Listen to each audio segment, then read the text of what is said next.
Ilang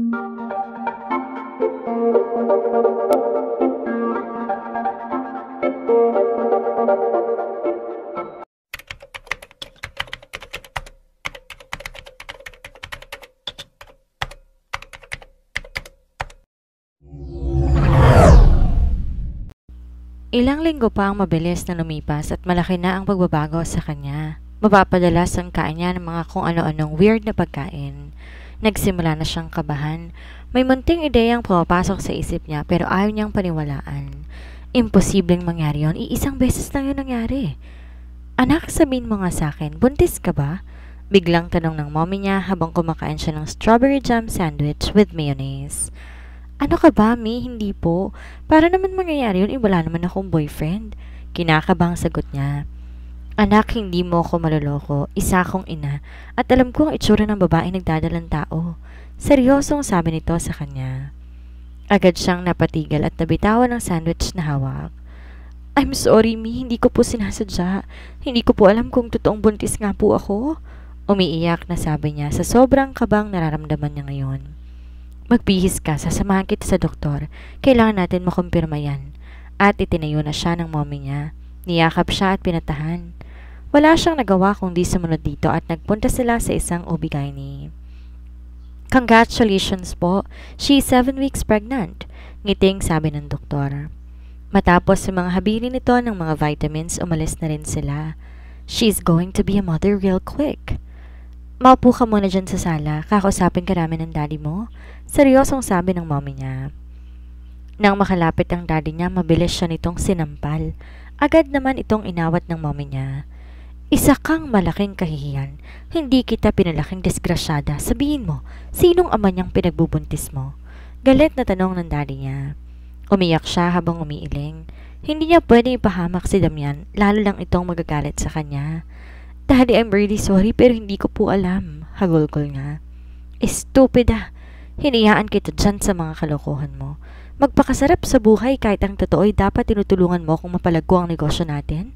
At takmang sasampalin siya ulit ng awate ng mommy niya. Julio, tama na. Maawa ka naman sa anak mo, buntis siya.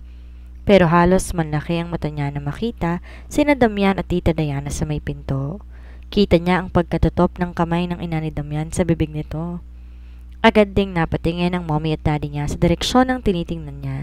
Katulad niya, nagulat din ang mga ito. We're very sorry, Mare. We did not mean to interrupt. Sige, mauna na kami. Biglang sabi ni Tita Diana. Agad namang pumormal ang mga magulang niya. No, Mare, okay lang. Halika, pasok kayo. I forgot na ngayon nga pala kayo pupunta sa iba nating mga amiga. May konti lang kaming di pagkakaunawaan. Explaina ng mommy niya. Nagbabagang tingin sa kanya ni Damian pero hindi niya to hinarap. You're pregnant? Seryosong bali nito sa kanya. Halos natigilan lahat sila na naroon sa tanong nito. Ma, akit po muna ako sa itaas. Bali walang sabi niya at di pinansin ang tanong ni Damian. Jane! Galit na sabi ng daddy niya. Julio, hayaan mo munang anak mo. Kaya lumalaking bastos yan at walang galang. Kinukonsente mo. Tingnan mo ang nangyari. Nabuntis siya na hindi mo lang masabi sa atin kung sino ang I'm the father. Biglang sabi ni Damian. Mabilis lahat silang napalingon sa binata. Iho, what are you saying? Kunot noong sabi ng mommy nito. Ako ang ama ng batang dinadala ni Jane. Matatag na sabi ni Damian at nakatitig sa kanya. Agad nanlaki ang mata niya. Ano bang gusto nitong mangyari? Jane, anak, totoo bang sinasabi nitong si Damian? Hindi siya makaimik. Hindi niya alam anong tumatakbo sa isip ng binata. Kung talagang ikaw ang ama na magiging anak ni Jane, kailangan niyo magpakasal ora mismo? Galit na paninindigan ng daddy niya. Dad, please, ayoko pong magpakasal. Tanggi niya dahil alam niyang lalong magagalit si Damian pag nagpakasal sila. Magpapakasal kayo sa ayaw at sa gusto niyo. Kapag hindi ka pinakasalan ni Damian, idedemanda ko siya ng rape. Galit na muling sabi ng daddy niya. Kita niya ang pagtatagis ng mga bagang ni Damian. Pagkaraan isang linggo, mabilis nangyari ang simpleng civil wedding nila ni Damian. Hindi siya makapaniwalang mag-asawa na sila. Let me remind you, pinakasalan lang kita dahil dyan sa anak ko, kaya wag mong isiping mag-work tong marriage natin because I still hate you. Agad siyang tumango. Naiintindihan niya ang bagay na to. And one more thing, wag mong pakikialaman lahat ng mga desisyon ko. Wala rin akong pake sa kahit anong gagawin mo basta hindi to kapapahamak ng anak ko. Naiintindihan mo ba? Malungkot siyang tumango. Oo, Damian. Naiintindihan ko na kaya mo lang ako pinakasalan. Kaya kita pinakasalan dahil napilitan ako. Napilitan is the correct word. I don't care about you. I only care about my mom's feeling. At mabilis siya nitong iniwan sa loob ng kwarto. Pagkasara ng pintuan, mabilis nahulog ang mga luha ng dalaga. Ginusto mo yan, Jane, hindi ba? Eto na. Asawa mo ng lalaking mahal mo pero bakit hindi ka pa rin masaya? Sorry, baby. Mommy will not cry. This is my fault and I will not blame your dad. Kausap niya sa impis pa niyang tiyan. Isang linggo na siya ron pero kinakausap lang siya nito para tanungin kung may kailangan pa siya. Sabado ngayon at naisipan niyang dalawin si Damian sa restaurant. Nagsuot siya ng baby blue dress at flats. Mabilis siya nag-drive papuntang restaurant. Alas 10 pa lang noon kaya wala pa masyadong tao roon. Jane! Gulat na sabi ni Bianca nang makita siya. Bianca! At mabilis na tong niyakap. Kamusta ka na? Tanong ni Bianca at mukhang di pa alam ang tungkol sa kanila ni Damian. Bianca, what? Nabitin ang sasabihin ni Brian nang makita siya. Bri? Kinakabahang sabi niya. Akbang tatalikod to nang pigilan niya ang braso nito. Pwede ba tayong mag-usap? I still have work. Malamig na sabi nito. Ihintayin kita. Seryosong sabi niya. Tiningnan siya nito bago magsalita. Wait me there. Tatapusin ko lang yung isang order. At mabilis nang pumasok sa kusina. Jane? Baling ni Bianca sa kanya. Ano bang nangyari sa inyo ni Brian? I thought nagkakamabutihan na kayo. Napangiti siya na mapait. Nagkamali ako, Bianca eh. Siya nga pala, nandyan ba si Damian? Lumabas siya, kani-kanina lang. May kausap siyang supplier. Hindi ka pa rin ba nakakapag-move on sa kanya hanggang ngayon? I'm pregnant, Bianca. Seryosong sabi niya na ikinabigla nito. Umupo siya sa may sulok ng restaurant kung saan sila dating kumakain nang biglang maglapag si Brian ng mango shake at cheesecake sa harapan niya. Agad siyang nagpasalamat dito. Kamusta ka na? Kinakabahang tanong niya rito nang maupo sa harapan niya. Anong nangyari sa'yo, Jane? Bakit bigla mo na lang akong iniwasan at hindi kinausap? Nagulat siya sa sinabi nito. Ibig ba nitong sabihin wala pa itong alam sa nangyari sa kanila ni Damian? Bri, at kinuwang isang kamay nito na nasa may mesa. Bri, gusto ko mag-sorry sa'yo dahil sa nagawa ko. Hindi dapat kita pinaasa. I understand. Na-realize mong mahal mo pa rin si Damian at Damian and I are already married? Mabilis na sabi niya. What? Are you kidding me, Jane? Agad siyang umiling at pinakita dito ang wedding ring nila. Kita niyang galit sa mukha nito. I don't understand. Bakit niya pa rin sinusuyo si Natasha kung kasal na kayo? Damian really loves Natasha so much. Napilitan lang siyang pakasalan ako dahil buntis ako. You're pregnant? Hindi makapaniwalang sabi nito. Dahan-dahan siyang tumango. At akong may kasalanan kung ba't ako nabuntis. Inakit ko siya at pinilit na, that's enough. I understand. You really love him that much, Jane. Kita niyang sakit at lukot sa mga mata nito. I'm sorry. Nagulat siya nang maramdamang pinisil ni Brian ang isang palad niya. Jane, I'm always here. I can always be your friend. At itinaas ang baba niya. Cheer up, hindi kita sinisisi. Simula pa lang alam ko na kung gaano mo kamahal si Damian, pero sigurado ka ba na kaya mo? Dahan-dahan siyang tumango. Kakayanin ko para sa amin ang anak ko? What are you doing here? Gulat siya nang biglang bumungad sa harapan nila si Damian. Agad niyang hinugot ang isang kamay niyang nakaawa kay Brian. Mabilis na napatingin doon si Damian at naningkit ang mga mata. I was waiting for you. Gusto lang kitang dalawin? Really? Ako ang gusto mong dalawin? Yeah, it's really obvious. Sarcastic na sabi nito at hinina na siya patayo. Agad naman siyang napaigik sa kulat. Bro, wait up. Nasasaktan yata si Jane. Baling ni Brian. It's okay, bro. You don't know this girl. Magaling tong umarte. Sabi ni Damian at dinala siya sa may parking lot. Umuwi ka na at wag ka nang pupunta pa ulit dito. Naiintindihan mo? Damian, gusto lang kitang dalawin at isa pa naiinip na ako sa bahay. Lagi naman akong mag-isa doon. Gusto mo akong dalawin? O gusto mong puntahan yung lalaki mo? I don't care kung naiinip ka doon. Ginusto mo yun, di ba? Then face the consequences. Umuwi ka na. Dahan-dahan siya naglakad papuntang parking lot at sumakay ng kotse niya. Napaiyak siya habang nakayuko sa may manibela. Nang mahimasmasan, mabilis niyang pinandar ang sasakyan at umuwi na sa kondo. Pag-uwi, naramdaman niya ang matinding kalungkutan. Gusto niya na sanang umuwi ng bahay nila kaso nasa Singapore ang mga magulang niya. Nang tawagan niya mga friends niya, busy ang mga ito. She feels so alone. Nagkulong na lang siya sa kwarto at nakatulog. Nagising siya mag-aalas 5 na ng hapon.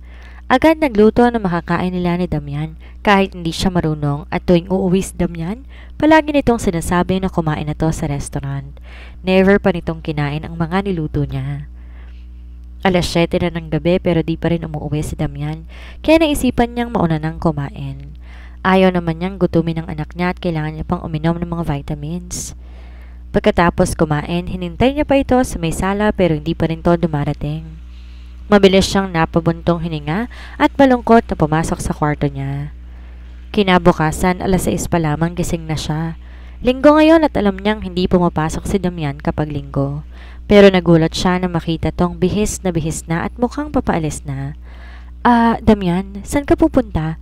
Hindi ba Sunday ngayon? Yes, I know that it's Sunday. What's wrong? Takang tanong nito. Hindi ka naman pumapasok kapag Sunday? Mas gugustuhin kong magtrabaho ng linggo kaysa makasama ka dito sa bahay ng buong araw. Malungkot siyang napangiti. Oo nga pala, kinamumuhian niya nga pala ako. Ginugol niya lang ang buong araw niya sa panonood ng Netflix at pagkain ng chocolate ice cream. Pinipilit niya maging positive at maging masaya para sa anak niya. Ayaw niyang magpaka-stress. Nang alas 6 na, nagluto lang siya ng sunny side up egg na nilagyan ng mayonnaise at yun na ang naging hapunan niya. Nanood pa siya ng isang movie bago matulog. Akmang papatayin niya na ang TV sa may sala nang bumukas ang pinto at ilawan noon si Damian. Agad siyang tumayo para kunin ang mga gamit nito pero mabilis niya itong iniiwas. Kumain ka na ba? Tanong niya rito nang akmang lalampasan na siya nito. You don't need to ask me every day dahil sa restaurant na ako kumakain. Ayaw kitang kasabay dahil mawawalan lang ako ng gana. Inis na sabi nito at mabilis nang pumasok sa kwarto nito. Mapait na naman siyang napangiti. Pilit pinagsasawalang bahala ang sinabi nito. Mabilis na rin siyang pumasok ng kwarto niya at humiga. Maybe this is her karma for pestering Damian for so many years. Agad siyang pumikit para makatulog. Ayaw na naman niyang mag-isip at baka umiyak na naman siya. Kinabukasan, tumawag ang mommy niya para sabihin na kauwi na ang mga ito. Good morning, Damian. Ngiti niya rito na makita tong busy sa pagtatali ng sapatos nito. Pero gaya ng dati hindi man lang siya sinagot. Damian, magpapaalam lang sana ako sa'yo. Nakauwi na kasi sina mommy. Gusto ko sanang pumunta doon sa bahay. Paalam niya rito. Eh di pumunta ka. I don't care kahit anong gusto mong gawin. Ines na sabi nito at mabilis na tumayo at saka umalis. Ingat ka. Pahabol niya rito kahit alam niya na hindi siya nito marinig. Malungkot na naman siyang napangiti. Kailan mo ba ako ituturing kahit bilang kaibigan lang, Damian? Mabilis siyang naligo at nag-drive pa uwi sa bahay nila. Na-miss niya ang mommy niya kahit mabilis na tong niyakap nang makita niya. I miss you, me? Nako, mas nagiging blooming yata ang anak ko Ngiti sa kanya ng mommy niya. Halika rito, marami akong pasalubong sa'yo at sa magiging apo ko. Masiglang bati pa nito at hinila na siya sa may sala. Agad siyang napangiti na makita ang mga cute na baby stuff. Mas magiging masaya siguro kung bibilhin din siya ni Damian ng ganito pero mukhang malabo yata yon. He hates her so much. Halos araw-araw wala siyang ginawa kundi kumain, matulog at magmukmok. Hindi siya kinakausap ni Damian. Damian? Tawag niya rito pero tinignan lang siya nito at tinaasan ng isang kilay. Baka lang gusto mo ko samahan bukas. May check-up kasi kami ni baby sa OB-GYN ko. Nahihiyang sabi niya. I have plans and can you see? I am so busy. Kung kaya mo mag-isa, wag mo na akong guluhin. Seryosong sabi nito at bumalik muli sa ginagawa. Ganun ba? Sige, pasensya ka na. Baka lang naman pwede ka. Umupo siya sa gilid ng kama at hinaplos ang impis niya pang tiyan. Pagpasensya mo ng daddy mo baby. Baka busy lang talaga siya. Pero alam ko naman, mahal na mahal ka niya. Ngiti niya at napasinghot ng maramdamang tumutulo na naman ang mga luha niya. 10:00 na maisipan niyang lumabas at magluto ng tanghalian. Siguro naman kakain dito si Damian dahil hindi naman to pumasok ng restaurant. Napangiti siya at excited na nagluto. Dahil hindi siya magaling magluto, simpleng fried chicken lang na kayanan niya. Halos mapapalakpak pa siya sa tuwa dahil na perfect niya ito. The way to a man's heart is through his stomach. Baka matuwa-tuwa naman sa kanyang asawa niya. Agad siyang naghanda ng 2 plato para sa kanilang dalawa. Excited niya na itong makasalo.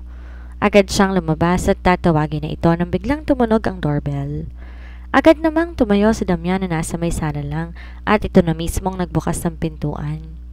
Unti-unting nawala ang mga ngiti niya sa labi na makita si Natasha na may daladalang paper bag galing sa restaurant ni Damian. Hi! Ngiting salubong nito kay Damian at agad na hinalikan ito sa may labi. Mabilis naman siyang napaiwas ang tingin. Parang bigla siyang nakaramdam ng paninikip ng dibdib pero pinilit niyang pasiglahin ang sarili. Kapag umiyak siya, baka malungkot din ang baby sa tiyan niya. Mabilis siyang bumalik ng kusina at nagsimulang kumain mag-isa.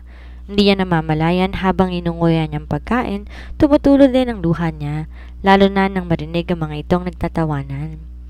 Mabilis niyang pinunasan ang mga luha niya nang maramdaman ang yabag na paparating. Nawala ang ngiti ng mga to sa labi na makita siyang kumakain.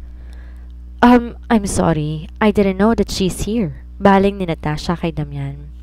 No, it's okay. Tapos na rin ako. You can use this table.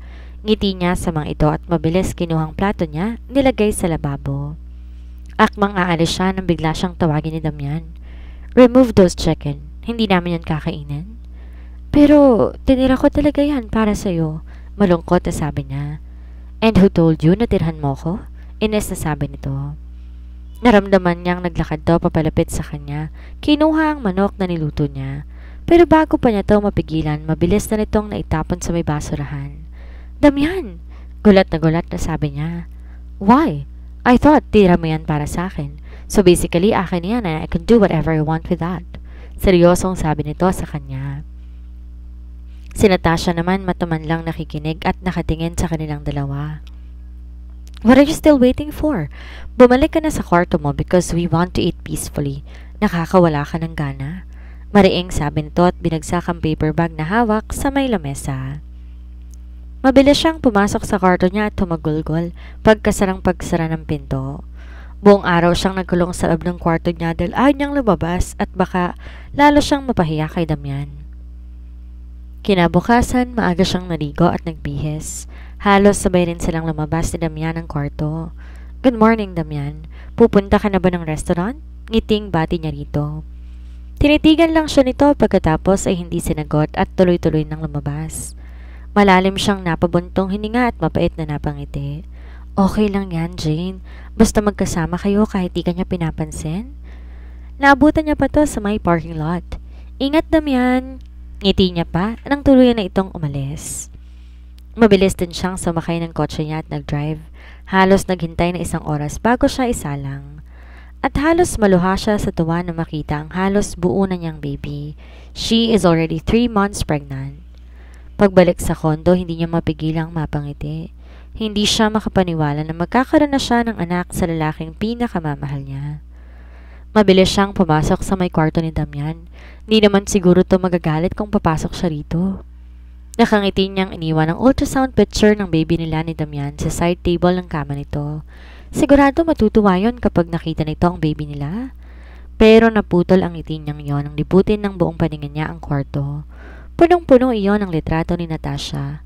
Agad siyang nakaramdam ng inggit. Ganun ba to kamahal ni Damian? Siya kaya?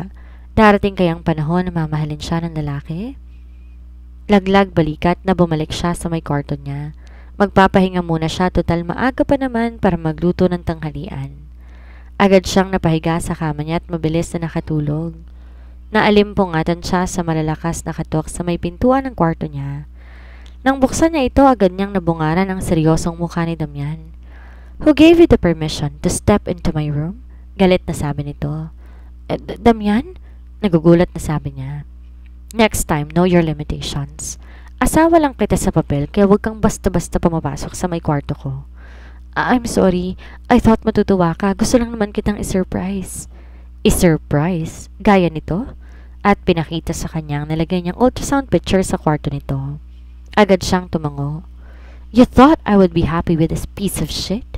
At tinapon sa harap niya ang ultrasound picture. "Damian!" Galit na sabi niya sapagkat sumusobra na ito. "Why? Isn't it true? Hindi ako matutuwa sa kapirasong papel na yan, kaya pwede ba? Sa sunod, matuto kang lumugar.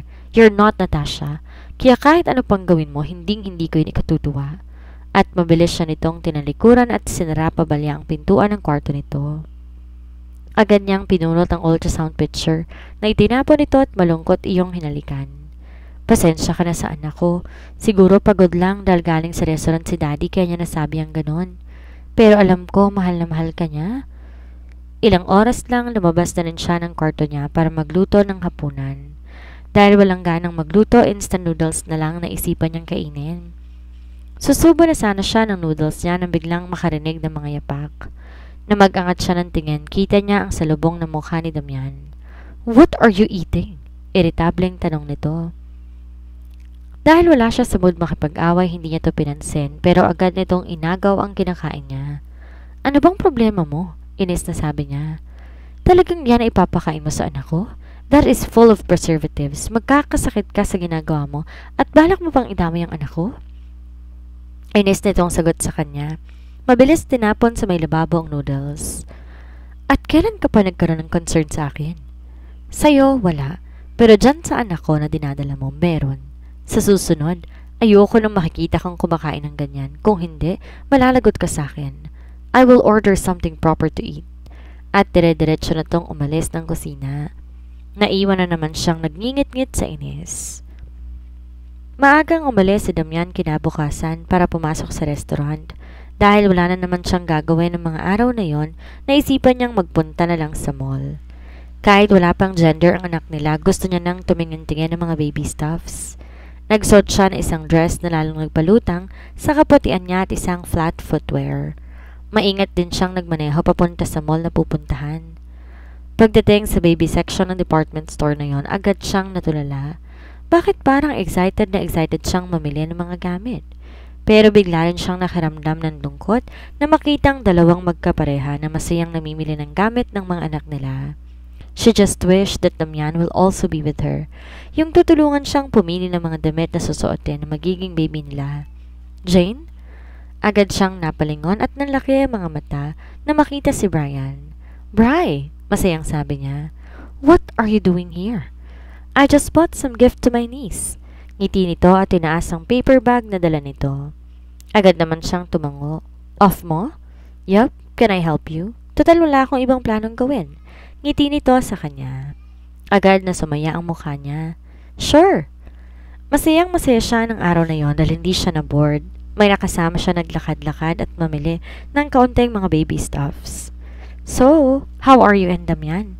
Seryosong tanong nito nang nasa loob sila ng restaurant ng mall na yon.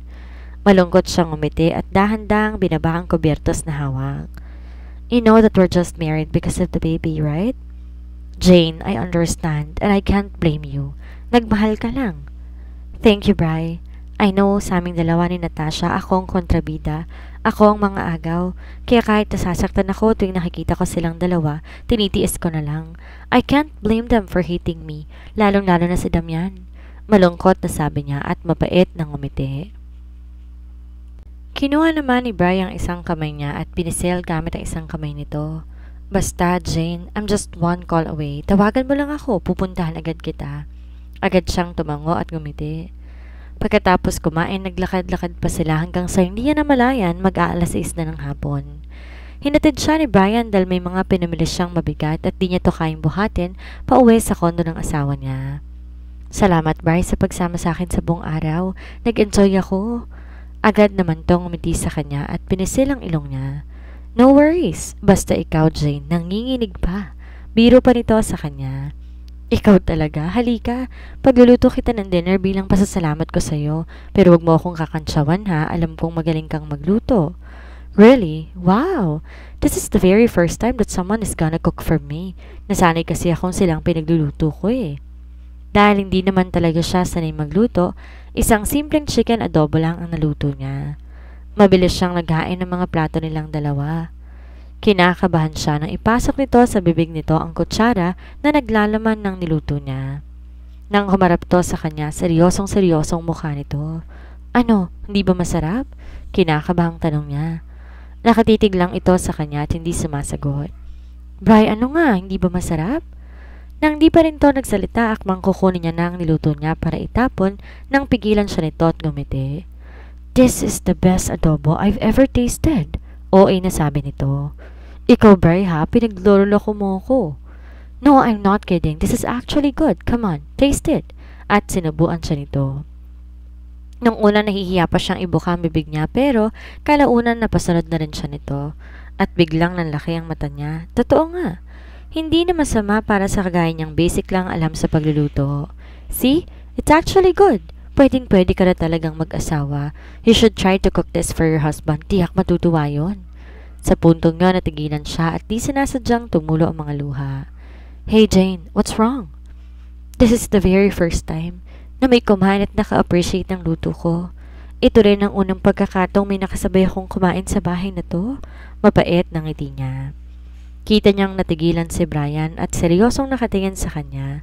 Hinawakan siya sa magkabilang mukha at mabilis pinunasan ng mga luha niya. Shh! Don't cry! Kung kailangan mo ng kasabay sa pagkain at kakain ng mga luto mo, magmula ngayon at dito lang ako kapag pakiramdam mo nag-iisa ka. Tawagan mo ako at pupuntahan kita. Ayoko makita kang nahihirapan. Mabilis siya nitong niyakap. Ilang sandali lang lumakap na rin siya dito na mahigpit. Nagulat sila na makarinig ng malakas sa tikim. Bigla naman tumayo si Brian. Damian, I'm sorry kung di ako nagpasabi na pupunta ako dito. Tumango si Damian dito at tumingin sa kanya. Mabilis din siyang tumayo. Nagkasalubong kasi kami. I am not interested to know. At mabilis silang iniwan sa may kusina.